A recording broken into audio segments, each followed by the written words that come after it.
और अब वक्त है सत्ता की वर्कशॉप में चलने का। और आज वर्कशॉप में हम खालिस्तान के एंटी इंडिया वाले सबसे नए पैटर्न पर चोट करेंगे।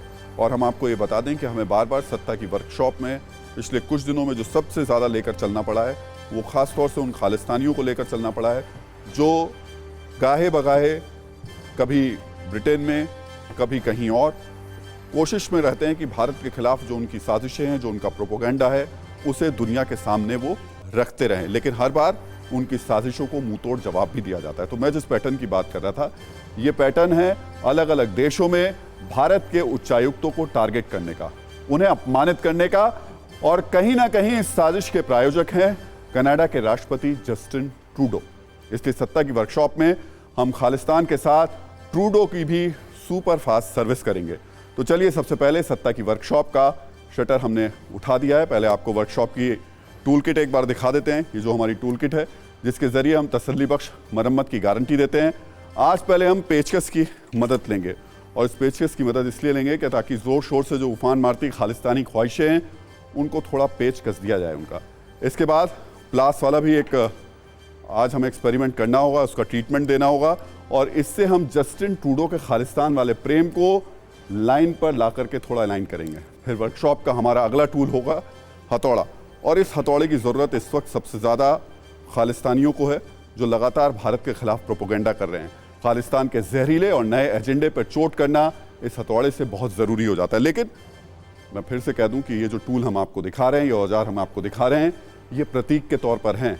असल में इस वैचारिक मरम्मत के जो हमारे असली औजार हैं वो हमारे शब्द हैं, हमारे तर्क हैं, हमारे विचार हैं और उसके साथ साथ हमारी रिसर्च है। इसके बाद हमें रिंच यानी पाना की भी कोई आवश्यकता फिलहाल आज लग नहीं रही है, क्योंकि खालिस्तान और खालिस्तान प्रेमियों के लिए ये 3 टूल ही काफ़ी हैं जो मैंने अभी आपको दिखाए थे। अब हम आपको वो वजह भी दिखा देते हैं जिसके लिए आज हमें सत्ता की वर्कशॉप में आना पड़ा। तो इसकी वजह और इसकी जड़ है एक ऐसा वीडियो जो स्कॉटलैंड से आया है। इसमें खालिस्तान के ऐसे खतरनाक मंसूबे हैं जिसे रोकना अब बहुत ज़रूरी हो गया है। दरअसल ब्रिटेन में भारतीय उच्चायुक्त विक्रम दोराईस्वामी स्कॉटलैंड के ग्लासगो गुरुद्वारे पहुंचे थे, जहां उनकी गुरुद्वारा कमेटी के साथ एक मीटिंग थी। लेकिन जैसे ही दोराईस्वामी कार से पहुंचे उन्हें खालिस्तानियों ने घेर लिया, उनके साथ बदसलूकी की, उन्हें कार से उतरने नहीं दिया और वापस ना आने की धमकी भी दी। जैसे वियना समझौते के मुताबिक ये हर देश का कर्तव्य है कि वो अपने यहाँ विदेशी राजनयिकों की सुरक्षा सुनिश्चित करे। लेकिन ब्रिटेन, कनाडा जैसे देशों में भारतीय राजनयिकों के साथ पहले भी ऐसी हरकतें हो चुकी हैं, क्योंकि इन देशों में लोकतांत्रिक अधिकारों के नाम पर ऐसे आतंकी संगठनों को डिस्काउंट मिला हुआ है। भारत सरकार ने हमेशा ऐसी घटनाओं का कड़ा विरोध किया है और इस बार भी सरकार ने सख्ती से अपनी बात रखी। भारत सरकार ने ब्रिटेन के सामने स्कॉटलैंड में भारतीय उच्चायुक्त की बदसलूकी का यह मुद्दा उठाया और खालिस्तानियों की करतूत का विरोध किया। फौरन एक्शन लेने की भी सरकार की तरफ से मांग की गई। यानी खालिस्तानियों की करतूत पर भारत सरकार ने पेच कस दिए हैं।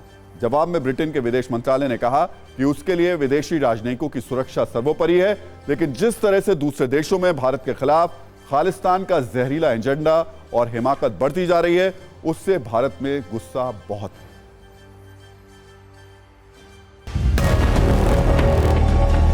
ਜਿਹੜਾ ਉਹਨਾਂ ਦਾ ਤੁਸੀਂ ਚਾਹ ਪਾਣੀ ਦਾ ਸਵਾਗਤ ਕਰਨਾ ਉਹ ਦੱਸ ਹੋ ਗਿਆ ਯੂ ਬੀਇੰਗ ਪੁੱਟ ਇਟ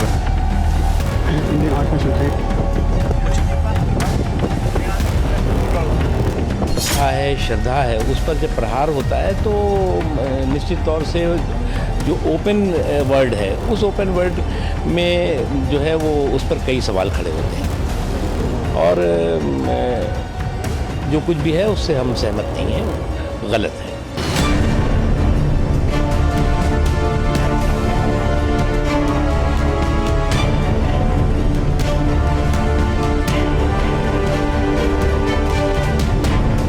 सरकारें, वहाँ की सरकार, कनाडा की सरकार और इंग्लैंड की सरकार ऐसे मामलों को, ऐसी घटनाओं को नज़रअंदाज करते हैं राजनीतिक दृष्टि से, जो दोनों देशों के आपसी संबंध के लिए सही नहीं है। वो खेदजनक है।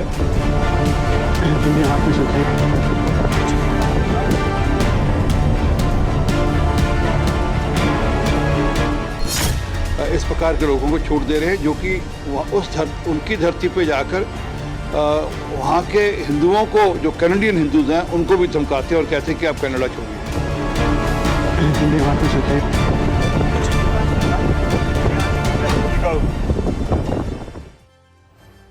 वैसे सत्ता की वर्कशॉप में जो काम आज हम कर रहे हैं वही काम अमेरिका में हमारे विदेश मंत्री एस जयशंकर ने भी किया, जिन्होंने न सिर्फ खालिस्तानियों के लिए मचलने वाले कनाडा और उसके प्रधानमंत्री जस्टिन ट्रूडो की तसल्ली बख्श मरम्मत की, बल्कि आतंकी निज्जर पर कनाडा के झूठे आरोपों के ढीले नटबोल्ड तथ्यों के साथ टाइट कर दिए। विदेश मंत्री एस जयशंकर को आप थोड़ा गौर से सुन लीजिए। My understanding is the word used by the Canadians is allegation. So, you used a different word. I think the word they used was allegation. So, I've already, I think, answered it starting with Lalit, which is, we've always said that, look, if there is information, let us know. So, our doors, I want to make one thing very clear. It's not that our doors are shut to looking at something. If there is a requirement for us to look at something, we are open to looking at it. But, I then expect, somewhere, some pointer, something for me to look at. तो आप कह सकते हैं कि विदेश मंत्री ने ये जो सबसे बड़ी वाली रिंच है ना, जिससे बहुत अच्छी तरीके से टाइट किया जा सकता है, उससे जस्टिन ट्रूडो जैसे लोगों को ठीक तरीके से टाइट किया और अमेरिका के सामने टाइट किया। भारत की इसी वैचारिक रिपेयरिंग की वजह से कनाडा के पीएम जस्टिन ट्रूडो की अकड़ अब ढीली पड़ रही है।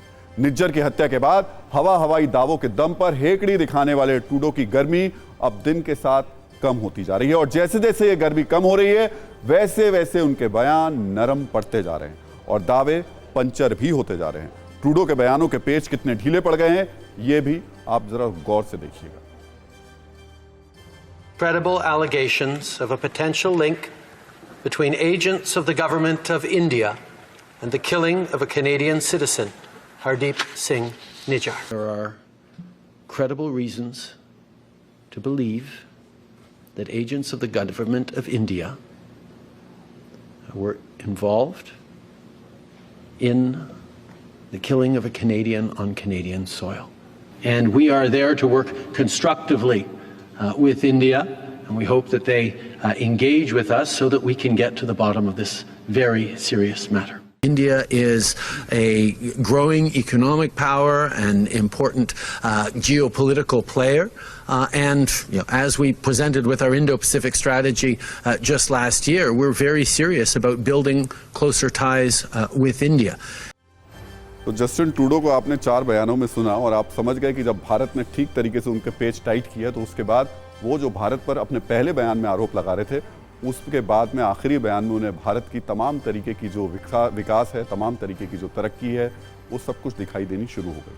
सत्ता की वर्कशॉप में खालिस्तान से जुड़ा एक और बड़ा अपडेट भी आपको दे देते हैं। भारत में खालिस्तानी एजेंडे पर जिस तरीके से चोट हो रही है, उसे देखकर आप कह सकते हैं कि हमारी भारतीय एजेंसियों ने भी एक अर्जेंट वर्कशॉप शुरू कर दी है, जिसमें खालिस्तान के आतंकवादियों, उनके समर्थकों और खालिस्तानी प्रेमियों की पूरी तसल्ली के साथ मरम्मत की जा रही है। खालिस्तानी एजेंडे पर भारत का हथौड़ा तेजी से चोट कर रहा है। इस साल यानी 2023 में अब तक करीब 100 खालिस्तानी आतंकवादी और उनके समर्थकों को भारत में गिरफ्तार किया गया है। इसमें से 48 खालिस्तानी समर्थकों को पंजाब पुलिस ने और 55 खालिस्तानी आतंकवादियों और समर्थकों को NIA ने गिरफ्तार किया। पिछले कई सालों के मुकाबले खालिस्तानी एजेंडे पर यह सबसे बड़ी चोट है। खुलासा हुआ है कि पकड़े गए आतंकवादी और समर्थक कनाडा, अमेरिका, ब्रिटेन, पुर्तगाल, पाकिस्तान और UAE में बैठे खालिस्तानी आकाओं के संपर्क में थे। इनके अभी तक 87 बैंक अकाउंट फ्रीज किए गए हैं, 13 प्रॉपर्टी अटैच की गई हैं, 331 डिजिटल डिवाइस, 41 कागजात और 2 गाड़ियां भी जब्त कर ली गई। तो अब सत्ता की वर्कशॉप में मरम्मत से निकले 3 मैसेज भी आपको बता देते हैं। पहला मैसेज खालिस्तानियों के लिए है कि भारत को छेड़ोगे तो छोड़ेंगे नहीं, इलाज बहुत ही तसल्ली बख्श होगा। दूसरा मैसेज जस्टिन ट्रूडो के लिए, झूठ बोलने वालों को बाद में बयान बदलने पड़ते हैं और फिर शर्मिंदा भी होना पड़ता है। और आज का तीसरा मैसेज न्यूज मित्रों के लिए, एंटी इंडिया एजेंडाबाजों और उनके झूठ से थोड़ा सावधान रहिए। वैसे हम आपको बता दें कि हम आपको लगातार सत्ता की वर्कशॉप में ऐसे एजेंडाधारियों से लगातार सावधान करते रहेंगे। लेकिन पिछले कुछ दिनों में खासतौर से जो खालिस्तानी भारत के खिलाफ साजिशें रच रहे हैं और दुनिया के अलग अलग देशों में रच रहे हैं, वो एक चिंता का सबब तो है, लेकिन उसके बावजूद उनकी हर इस साजिश पर भारत बहुत कड़ी प्रतिक्रिया दे रहा है और कार्रवाई भी करवा रहा है।